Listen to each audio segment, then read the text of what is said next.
Yo, strap in, fam. Cause this ain't your grandma's fairy tale, this is the snow. White Trainwreck remix where everybody catches shade faster than a TikTok. Roast session! No, timer's here, cause we don't need clocks when shit's this chaotic. I'm talking Rachel Zegler turning Once Upon a Time into holy fuck. Get me off this PR ride. No cap. The vibe was supposed to be all pure hearts and forest whispering.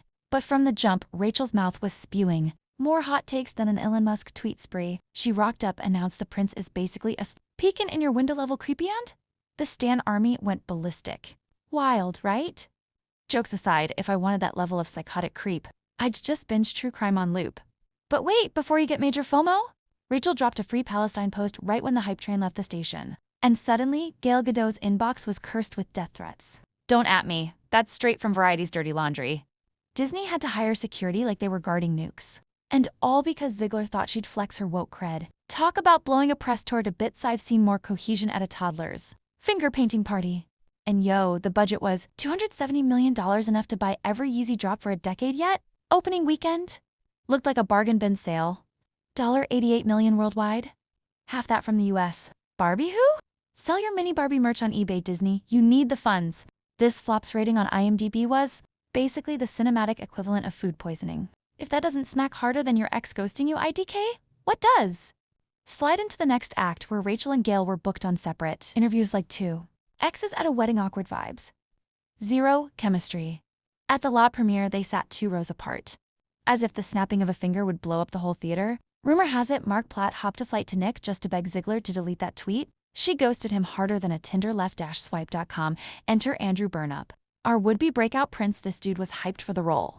Thought he hit the career jackpot. Was literally playing disc golf when he got the call. Now he's staring at clips of Rachel, dunking on him with offhand comments that his scenes might get cut. Imagine you're trending on Twitter? Cause your movie partner's ego is bigger than your paycheck? Fuckery level Hollywood and crew. Picture thousands clocked in overtime building sets, sewing gowns, mixing potions. And what did they get? A marquee reading #ZIGGLER saga instead of Disney's Snow White. Interns were crying into latte foam. Makeup artists were like, did I train for this? And the whole thing tanked harder than my first DM asked. Fun fact, Rachel straight up laughed on camera. Called herself a narcissist, no remorse, just raw vibes. That's like confessing you curb stomped the plot on live TV, then giggling about your braggadocio? Can't even make this shit up. Then, the epic lawsuit rumor hit. Zegler versus Disney suing your lifeboat cause. It's sinking. And you got wet peak narcissism. People whispered about morality clauses, media trainings, new contracts thicker than COVID disclaimers. Studios now ghost any actor who can't keep their clapbacks in check. Fans were split, some stand the chaos, others stand the old school princess. But nobody stand the box office numbers? Snow White flopped like a flop challenge, remember that? Me neither. And while the internet feasted on meltdown memes and cringe compilations, Rachel kept posting spicy takes on politics. Like she's auditioning for chief troll. By the end, the Disney execs were sipping chamomile tea, just hoping for silence.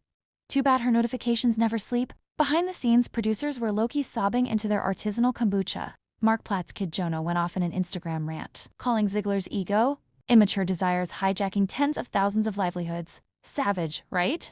That's like your roommate trashing your paycheck because you left dishes in the sink. Casting execs now want full-on media bootcamp before handing you a tiara. No politics on set, they decree. No unscripted hot takes. Morality clauses got juiced up to level S for Savage. Remember Gal Gadot? She's still under lockdown protocols, security detail, thicker than a heist movie. Rachel's tweets triggered a security budget of unknown large figures. Hilarious, right? I'd pay to see that spreadsheet. Meanwhile, Stan Twitter's doing burnout somersaults. I miss Belle. Man, bring back the OG princess. Memes flew faster than NFTs in 2021, and Rachel's clout. Half viral reaction videos, half pity that's rough posts. It's like watching a train wreck in slow-mo, but you can't look away.